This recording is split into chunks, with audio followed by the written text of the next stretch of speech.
See me okay? Okay, this is lecture number 3. We're covering chapter 3 as well. Today we're going to talk about Simon. This will be a very short lecture. Alright, so chapter 3, Huts on the Beach. First off, what in the text lets us know indirectly that a significant amount of time has passed between chapter 2 and chapter 3? Building the huts. Building the huts. What else more immediately? They talk about his hair. Outstanding. Their hair. It talks about them having to sweep their hair out of their eyes all the time. And these are British schoolboys, so they would have crash landed on the island having their little prim, proper, hard side part haircuts. We know they've been on the island for a long time because they got long hair now. I should show you all some pictures of me in college, man. I had hair down in the middle of my back. I was a British schoolboy. So what do we find Jack doing at the beginning of the chapter? They're hunting. Has he gotten him a pig yet? No. Man, he's going crazy over it. Also, what are they eating for food? Fruits, nuts, not meat. Not meat. And how's it affecting their systems? What does the text say about that? What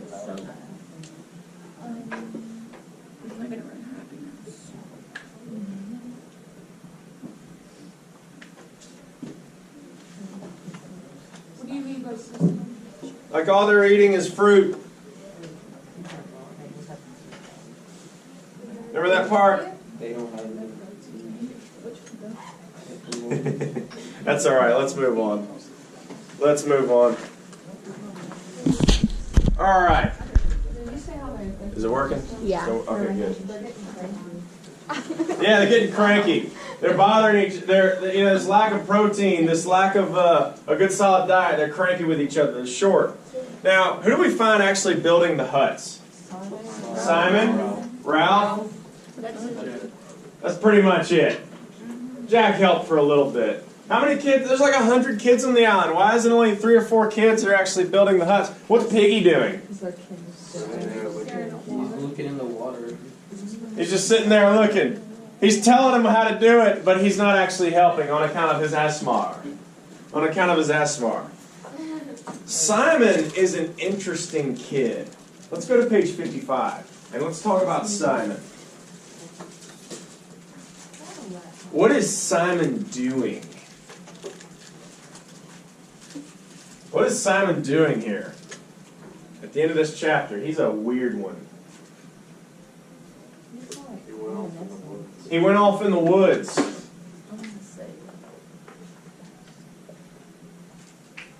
What do they say about him on page 55? He's queer.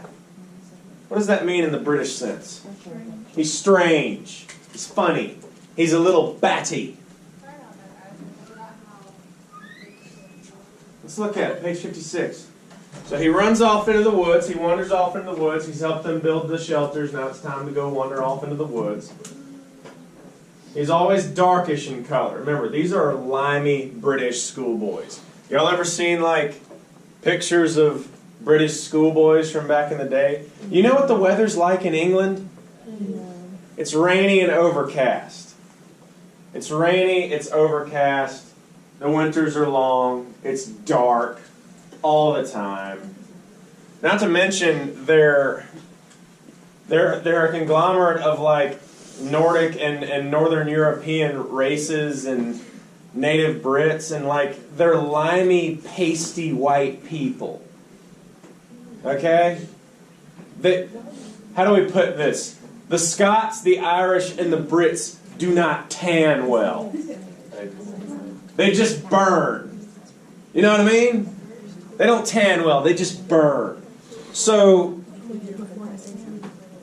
yet Simon is dark. He's just naturally a swarthy little guy. He's dark-haired and he's dark-skinned. Strange, isn't it? He picked his way up the scar, passing the great rock where Ralph had climbed on the first morning. Then turned off to his right among the trees. He walked with an accustomed tread, etc., etc., etc. And who does he bump into while he's out there wandering around in the woods? The little uns. The little uns. He sees the little uns. Remember, you got the big uns, 9 to some of them even 12 years old, and then you got the little ones. The little 5 and 6, 7-year-olds wandering around all the time. And they come to him, and what are they asking him to do? What do they want him to do for him? Reach the fruit that they can't. Look, somebody did the reading. Wilson did the reading. Come on, Wilson. Awesome. Awesome. He walked with an accustomed tread through the acres of fruit trees, where the least energetic could find an easy, if unsatisfying meal. Flower and fruit grew together on the same tree, and everywhere was the scent of ripeness and the booming of a million bees at pasture. Here the little ones who run after him caught up with him. They talked, cried out unintelligibly, lugged him towards the trees. Then amid the roar of bees in the afternoon sunlight, Simon found for them the fruit they could not reach. He pulled off the choicest from up in the foliage, passed them back down to the endless, outstretched hands. When he had satisfied them, he paused and looked around. The little ones watched him inscrutably over double handfuls of ripe fruit. Are you seeing it yet? What if he been on the island? Like, what if he's not a British? What if he's been living on the island for a minute? Oh! Oh!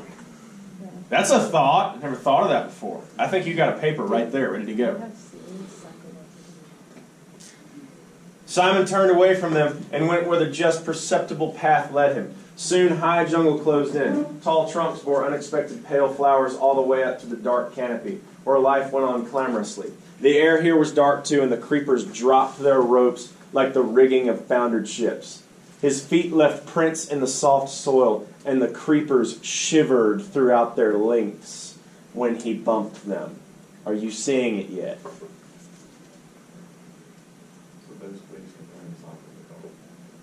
Be specific. So, like, Simon was getting the fruits that they couldn't reach because, like, they didn't know the truth. You're on the right track, but we need to be more specific. You're on the right track. Come on. Wait, so is this like a Bible reference here? Yes. Look, we know that, this is a deeply religious society in 1954, okay? And also, Lord of the Flies is setting a biblical interpretation element. Therefore, Is he Oh, the about bad Adam guy? and Eve. what? Is he the bad guy? Simon? I'm not going to tell you Is that. that supposed to be like the forbidden fruit that's given to the kids? Well, I don't know. Wait, what you got? What you got? That's what I was going to say. That's the forbidden fruit that he's giving to the And then kids? Satan is the one who, here you go, eat this. Ah, interesting. Because aren't the creepers like they call them like snakes? Yes, they did. Interesting that they would shiver when he bumps them. Just filled with evil. Interesting that he's so evil, yet he's getting food for the kids. He wouldn't be evil as a creeper shiver, though. Ah. That makes no sense. Because if you look back on anything, if there's ever a demon and you say Jesus Christ, they shiver. So. I know. He's on it. Wilson, who's our Christ figure? Simon. Every novel needs one. Simon is our Christ figure. Let's look at our biblical reference here. When we first meet Simon on the beach, what's he doing? What are he and Ralph doing? When we first meet Simon on the beach in this chapter, what are they doing? Building. They're building. They're building shelters. And according to legend and tradition, Joseph, what was Joseph's profession? Yes? Not that Joseph. Carpenter. Very good. Joseph was a carpenter. Traditionally, the son carried on the profession of his father. Therefore, we can assume that Jesus was a carpenter. We find Simon building on the first part. Let's keep going. Simon is darkish and swarthy in color. What color can we assume Jesus was? Yeah. Yeah. All right, so he's olive skinned. He's olive skinned. Now look, I love the 80s Jesus with that sweet blonde mullet too. Y'all ever been to Grandma's house and you see the 1980s Jesus mullet? It looks like Jesus is a NASCAR driver from the late 80s. Y'all seen this one? That's the sweet one. The Aryan Jesus is fine, but it's probably not historically accurate. Neither is black Jesus. Honestly, Jesus was probably just this swarthy, olive-skinned Middle Eastern guy. It's okay. It's okay, guys.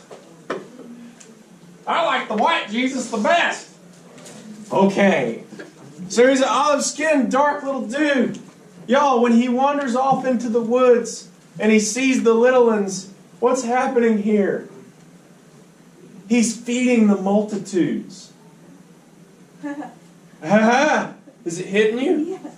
He's feeding the multitudes. Christ said to Peter, suffer the little children, little ones, to do what? Come on, Bible scholars. It's early. It's early. He said, suffer the little children to come unto me. Okay? He's feeding the children.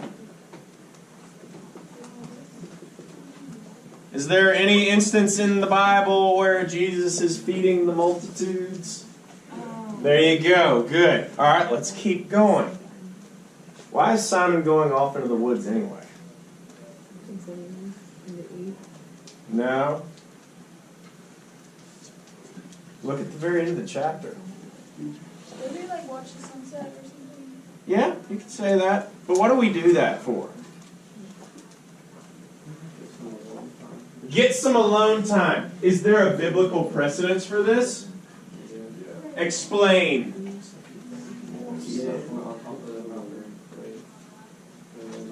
Went to the top of the mountain to pray. Anything else? Are you talking about when he got tempted by the devil? That happens too, but I'm talking about even more specifically.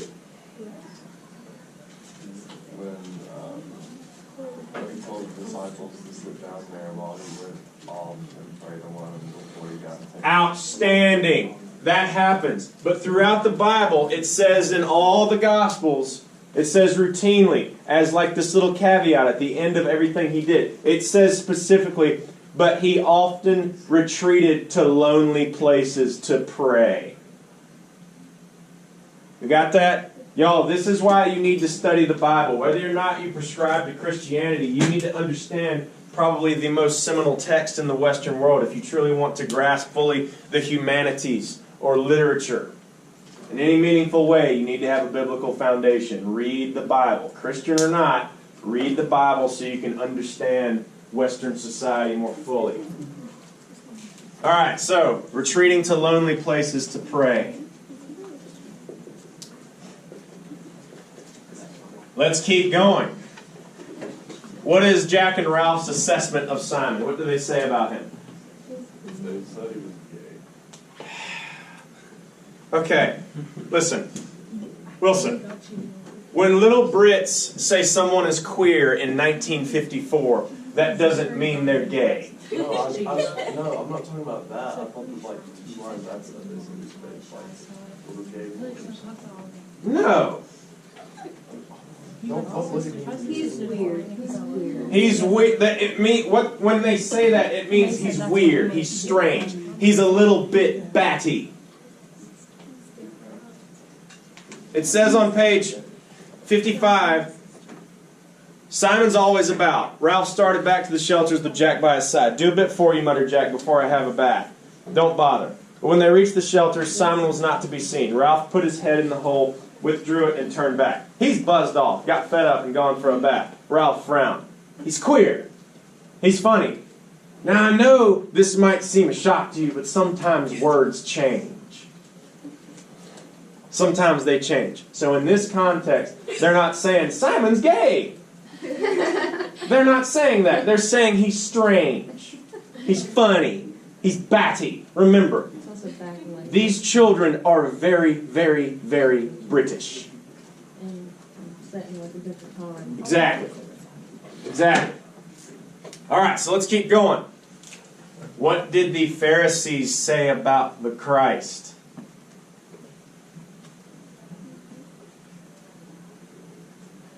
He's crazy. Do I need to keep going, y'all? I need to keep going here. He calls them candle buds. These flowers, candle buds at the very end. Why? Because it's an altar. It's an altar. There's more. There's more. It's coming. It's coming. Don't worry.